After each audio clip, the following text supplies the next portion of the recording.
A Mi'kmaq member spoke at the Pat Bay protest. We find strength, understanding that all of us are in the same battle. We want the government of Canada to come forward and recognize all treaty rights.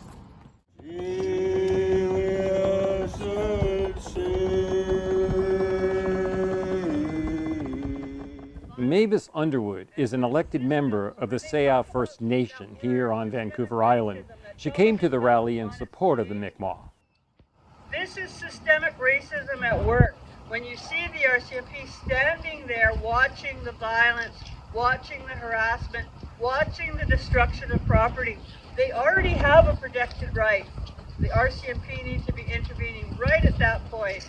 After the rally, Councilmember Underwood sat with us to talk about the larger issues underlying the challenges facing the Mi'kmaq and most of Canada's First Nations.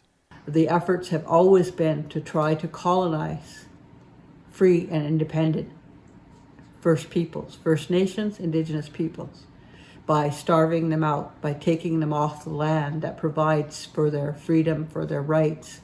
But these rights were given right at the first involvement with the Crown. The Royal Proclamation said we were to be left alone, undisturbed in our lands, and we were to be allowed to continue to fish and hunt and gather and live as we had. We had our own systems of governance, of organization, of livelihood. We had very few dependencies on anyone else. We were free and independent people. However, as governments grew, they continued to impart ways to get First Nations people off their traditional lands and to destroy the traditional life that was the independence. What did that do to Indigenous food security? It makes it very insecure, of course. What's happened with the Mi'kmaq, for instance, is not only about the fishery, they've also had legislation that kept them from hunting and kept them from accessing their traditional foods on the land. And they've had lots of interference and indifference from the province and from the federal government. And it's a very, very sad thing. And that's the systemic racism that the government does not want to talk about, does not want to say, that legislation has been deliberately imposed on people to control food supplies, control their access to the land, and to also interfere with children, the future of the people. They interfere with the children and interfere with the education of the children and the health and vitality. And for the Mi'kmaq, we also know that particularly health services were held back from them because the federal and provincial government couldn't agree on how those were going to be delivered and provided, and left them outside of a lot of the basic necessities for health. That treaty was a nation-to-nation agreement with the Mi'kmaq and Canada.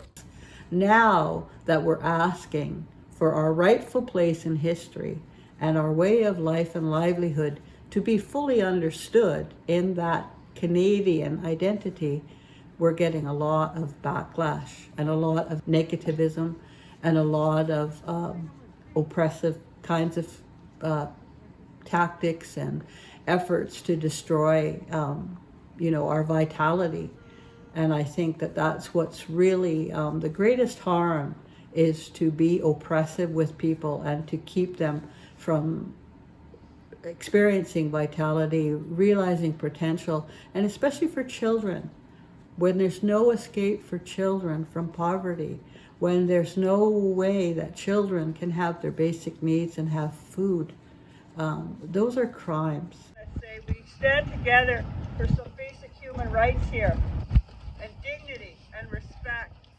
Underwood says that when we look at what's happening to the Mi'kmaq, we're looking at what's happening to Indigenous people everywhere.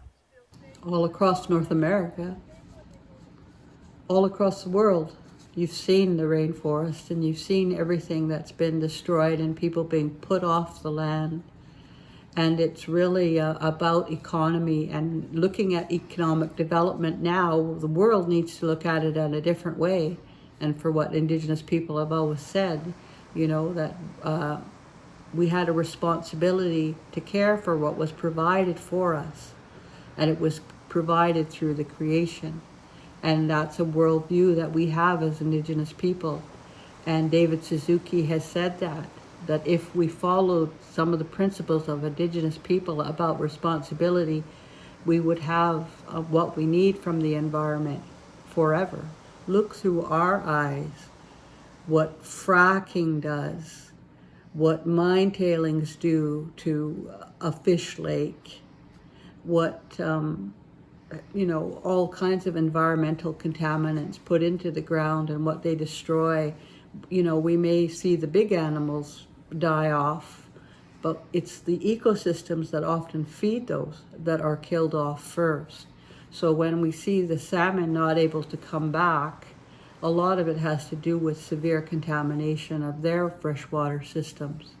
Similarly to First Nations, we don't have access everywhere to fresh water, and I think that's critical for all of us to be able to survive. And yet you've been promised so much, even by this government. I think we're just used to that. We're just used to that. I think you do what you can. Like, I don't want to be a negative person. I don't want to be fighting each and every day for every breath I take and every drink of water that I have. And the high cost of food in some of the rural First Nations communities is also criminal.